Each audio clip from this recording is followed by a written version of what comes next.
Geeks and geekettes, nerds and nerdinas. Welcome to another edition of Ask Chuck Dixon. This is number 29. 29 of these things. You keep asking questions and I keep coming up with answers. All right, let's move on to the first question. Mr. Immortal 1231. He says, I'd like to know more about a minor villain from your run on Detective Comics called Allergent, who was a man with severe allergies who just tried to destroy the plants in Gotham with herbicides. Also, your thoughts on writing the character Poison Ivy. Um, yeah, Allergent was one of the villains that I created in my run on Detective Comics. He appeared, I believe, 6 times in Detective and other Batman titles.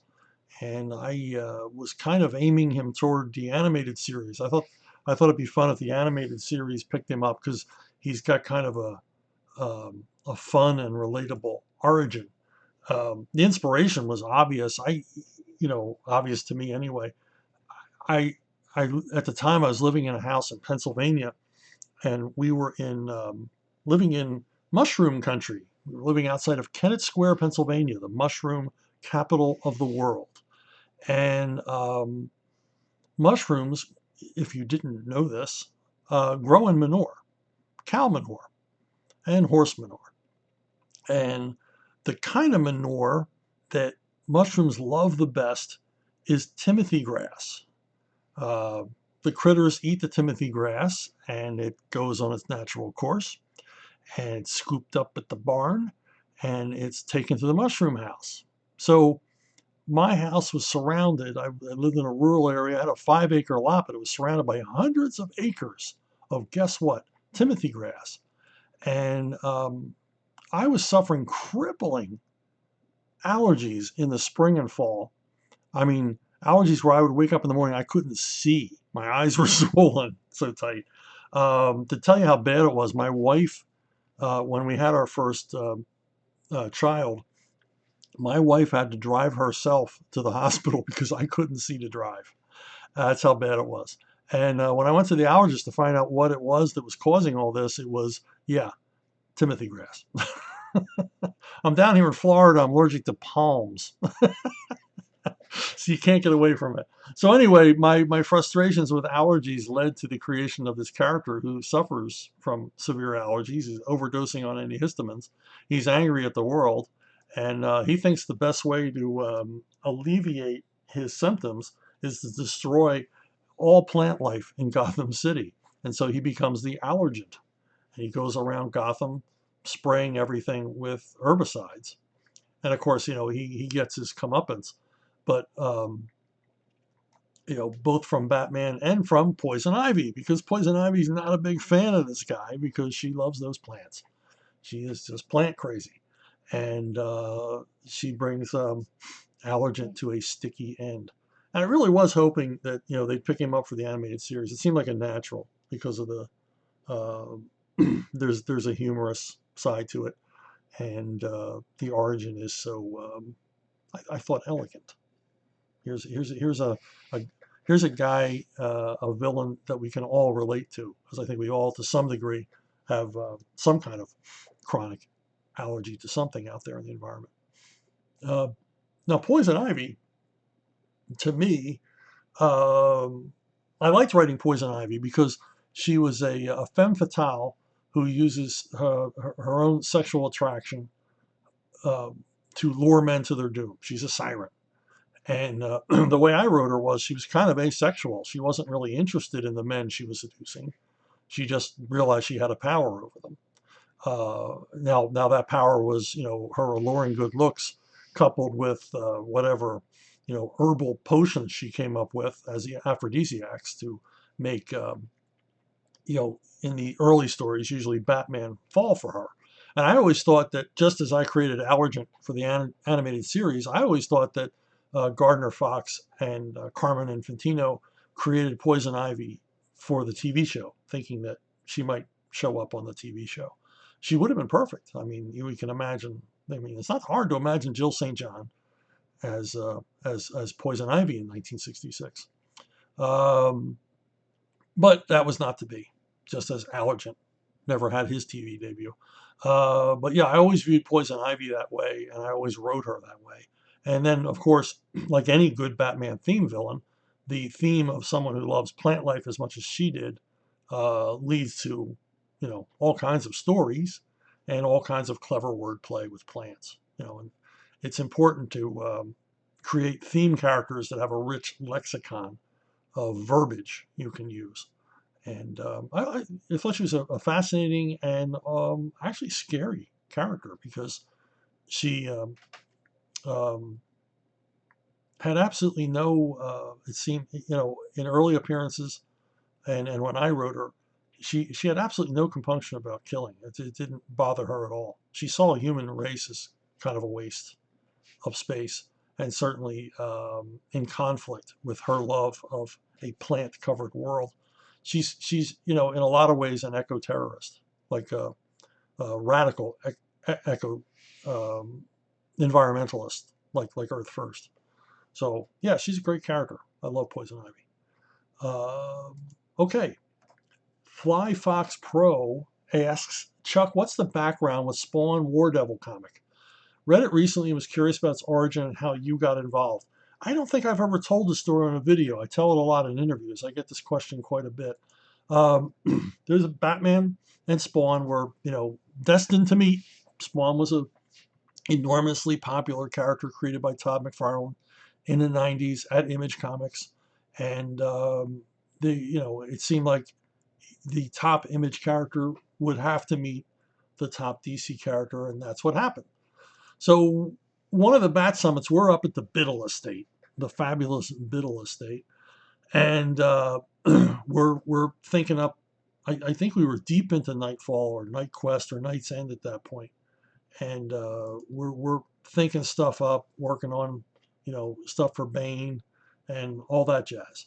And this is where I remember Graham Nolan was with us. Some of the artists were with us at this summit, so it had to be a later summit. And Denny O'Neil proposes to us that we will. There's going to be a Batman Spawn crossover. In fact, there's going to be two. One will be published by Image, and one will be published by DC. The one at Image was to be written by Frank Miller and drawn by Tom McFarlane, and the one at DC would be drawn by Klaus Janson. But Denny was reluctant to hand the assignment to just any one of the regular Batman writers because everyone knew this was going to be a royalty payday. And it was. I mean, it paid out forever and ever and ever and ever. And I still get royalties off of this book. It's my God, it's going to be 30 years old. And it still sells in one form or another. And so Denny decided it would be unfair to give it to any one of the Batman writers, so he decided to give it to all three of us. And it was Doug Mensch, Alan Grant, and me, young kid with a dream. So what we ended up doing was, now how do three writers write this book? Well, we discussed it. I mean, this was brought up to us at the summit. We had no prior knowledge that this was going to happen. And so none of us really had read the title. We looked at it, but we weren't conversant with it. And Doug Mensch volunteered to call Tom McFarlane on the phone one evening from the Biddle Estate and ask him what the hell Spawn was about.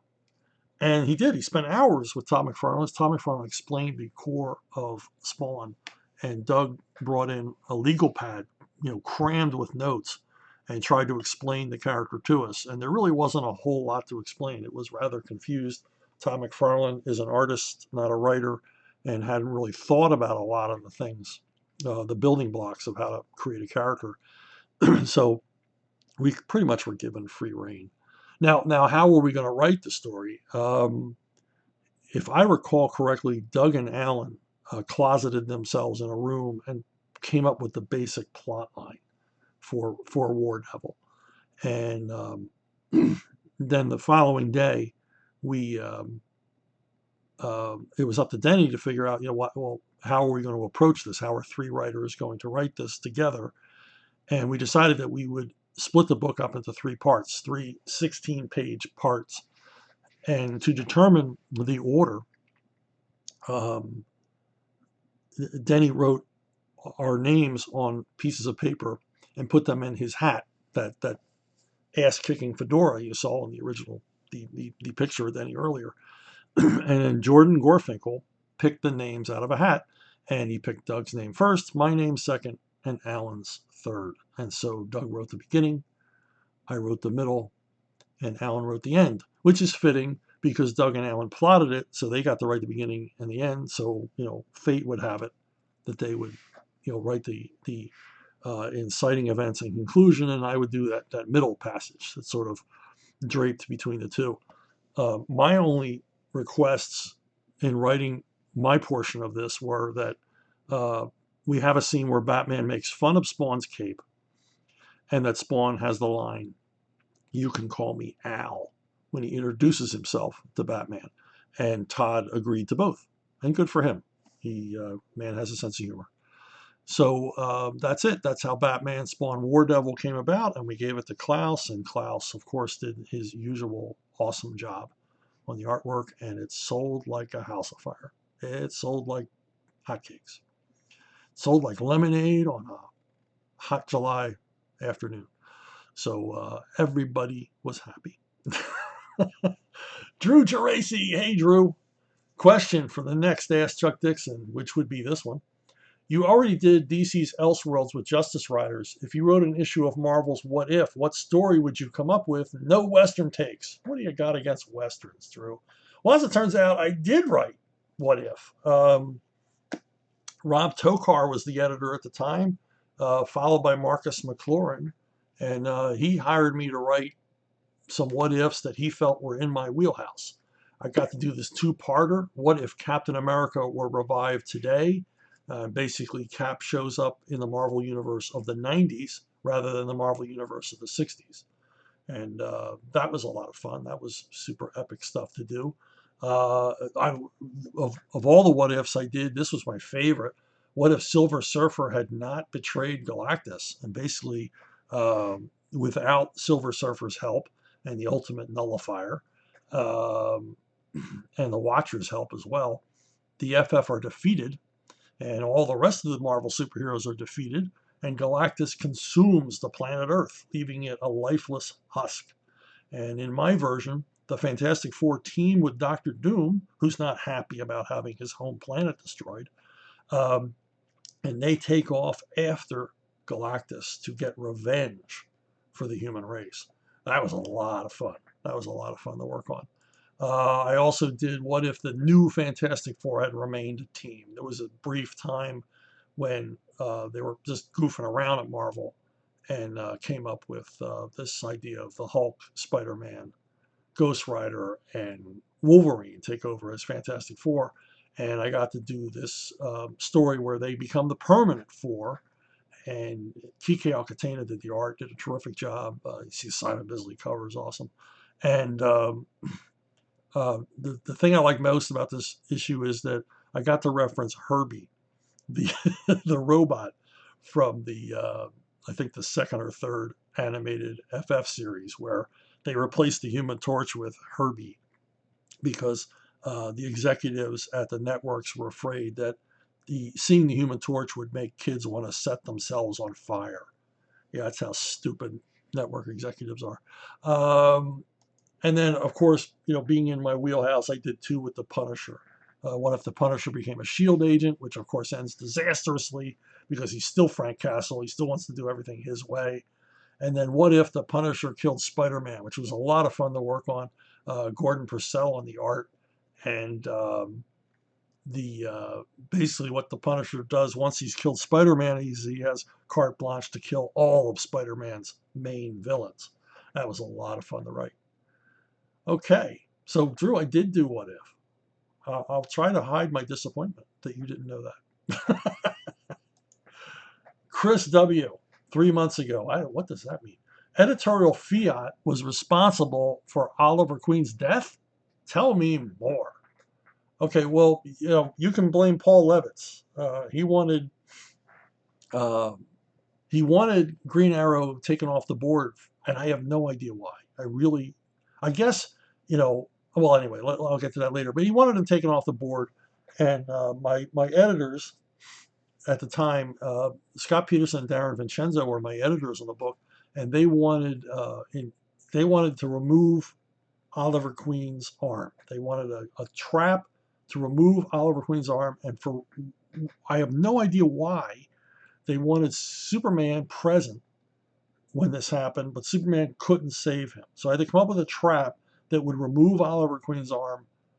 He would still survive, but Superman couldn't save him from this trap entirely. He could save all of him, but his arm. And just for fun, they said make it the opposite arm from the one he's missing in Return of the Dark Knight. So it was horrible. I think I've explained this before in a previous video. It was horrible. It was the hardest thing I've ever had to write in comics, was to come up with a trap for Superman. I really felt for all those guys who wrote under Mort Weisinger to come up with these Superman gags that were interesting yet logical. And so I came up with a complex gag of Ollie being on a plane with his arm trapped in a dead man's device, that if he simply released his hand and removed his arm from the device, it would go off. And in my original version, Superman saves him by using his heat vision to amputate Ollie's arm and then remove him from the plane. But after coming up with this complex trap that I thought worked perfectly, story-wise, Paul Levitz decided, just kill him. And so we kept the story the same, except Superman did not amputate Ollie's arm, and Ollie simply, released the dead man's switch on his own to explode the plane before it reached, I don't know, Central City or something like that. The plane was on autopilot to explode over a city. And Ollie sacrificed himself to save the city, and Superman failed to save him. So that happened, and I realize now, well, I realized then too, that the reason was they needed to get Ollie out of the way for Connor Hawke to become Green Arrow. At the time, if you'll remember, a lot of the second string DC characters were being replaced by younger iterations. Kyle Rayner for Hal Jordan as Green Lantern, and Wally West as the Flash instead of Barry Allen. And of course, those characters those original characters, Hal Jordan and Barry Allen, were eliminated from the DCU, and they wanted to eliminate Ollie to clear the way for Connor Hawke, a new, younger version of Green Arrow. A character that a new generation of comic readers could claim as their own. That was the basic philosophy. So that's the reason behind all of it, and that's why they did it. So don't blame me. I'm just a writer. I was only following orders. Okay. I have an Airboy promo poster from 1986 that says, "Our heroes aren't dead." I'm guessing that's a remark against Crisis on Infinite Earths. If I'm right, do you remember what that's in reference to? Thanks, Shane. Well, you're welcome, Shane. And yeah, I do remember that. This was an Airboy promo poster and house ad, and the slugline, "Our heroes aren't dead." I'm going to say Tim Truman came up with that slugline, and Dean Mulaney and Cat Ironwood were simpatico with it. Dean liked sticking his thumb in the eye of the two major publishers, and this is one of the ways he would do it. So it's a good slug line. It's not a great slug line. It was good at the time. It was topical, and comic readers understood the gag. But yeah, you are correct, sir. Jason Bourne, there's people looking for you. Do you get comps for upcoming reprints of your comics? Batman Night Out, for example, I believe it's coming out next week, but by the time you see this, it may have already come out. Well, certainly by the time you're seeing this, it has come out. And yeah, they sent me 10 copies. Very, very generous because it's a massive hardcover. Um, my mailman was not happy. So yeah, we get comps and we, stick them away or give them away. I give away a lot of comics. Um, they're a little stingier with comps than they used to be. They used to send 25 copies. Both companies would send 25 copies a case of everything that the writer or artist worked on. And I know a writer who has a comp room, and it's just stacked with boxes, the original boxes they came in. It's like a little mini warehouse in his house. He was as prolific as I am, or well, not quite as, because I am the most prolific, but a very prolific writer, and he had a whole room just dedicated to storing his comps. And now myself, I have two ways of dealing with comps. Well, three ways actually. I either give them away, or I keep 3 copies of each. I don't keep all 25. And even at 3 copies of each, I have a storage unit mostly filled with comp copies, stored in waterproof um, plastic boxes for posterity. I don't know, for my heirs. I don't know why. We're all geeks, we're all collectors, we're all hoarders. So yeah, I gotta keep some. But in addition to the 3 regular copies I keep in storage, I also bind comics. I'll take one issue, 1 copy of each issue, and have it bound. And I have shelves and shelves and shelves of comics bound over the years. I got this idea from John Severn. He talked about what he did with comps in an interview. He was asked this exact same question, and he said that he would bind his comics, and everything he had a copy of everything he had done bound in hardcover. And I thought, whoa, what a cool idea. If I ever get in comic books, I'm going to do that too. So I did. John Morgan Neal asked Chuck question. Most miscast actors in Westerns. Well, I'm going to talk about Westerns. And if you don't like Westerns, then you can end watching the video right here because there ain't no more comic book stuff. I'm just warning you. I just want to be fair. Lots of actors never were in a Western. Cary Grant was never in a Western, and he always used the excuse that he didn't like horses. And that may be true because the only time I ever recall him being on a horse was in Gunga Din.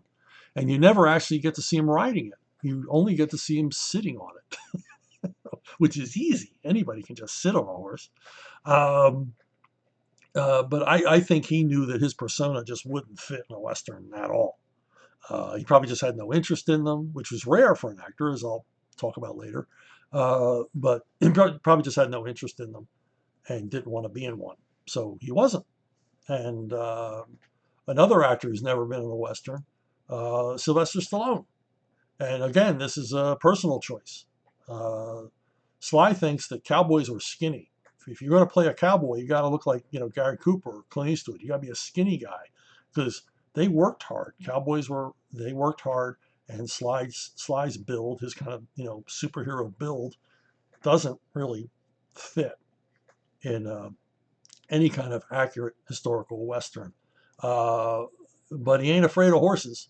If you've ever seen Rambo 3, you know he's a bronco busting buckaroo in that movie. He does some amazing, amazing horse stunts. Now, other actors, were miscast. There's a 30s Western called Oklahoma Kid. It's a Warner Brothers programmer with Jimmy Cagney and Humphrey Bogart. Humphrey Bogart in his only Western, and he shouldn't have made this one. He just does not fit. Humphrey Bogart is not a good fit for Westerns, and it looks like he was having fun, but I don't think anybody else was. And Jimmy Cagney had not really figured out how to play a cowboy hero, and was basically public enemy in Chaps. He still sounded like a guy off the New York streets and just didn't fit. Although Cagney would redeem himself. He made 2 excellent Westerns in the 50s, Tribute to a Bad Man and Run for Cover. These are really good, solid Westerns, and Cagney is very believable in them and very capable on horseback. which came as a surprise to me when I watched them. Now, like I said or intimated before, a lot of actors want to make Westerns. I saw an interview with Liam Neeson and Pierce Brosnan when they were making the movie Seraphim Falls.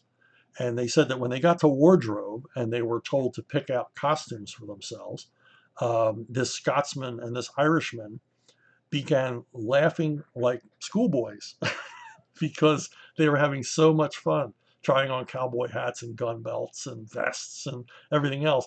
And they realized simultaneously how much fun they were going to have making a Western, that it was kind of a thing that both of them had always wanted to do.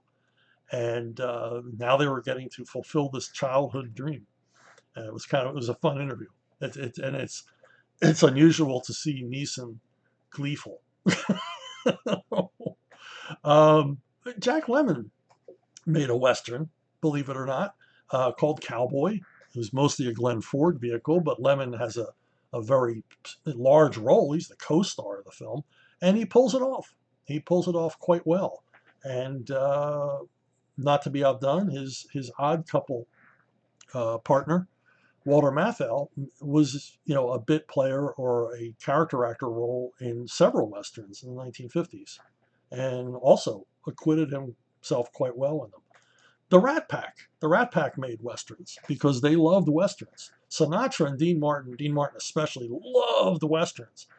Dean Martin, was famously campaigned to be in Rio Bravo, and was generally considered to be miscast in that movie until it came out.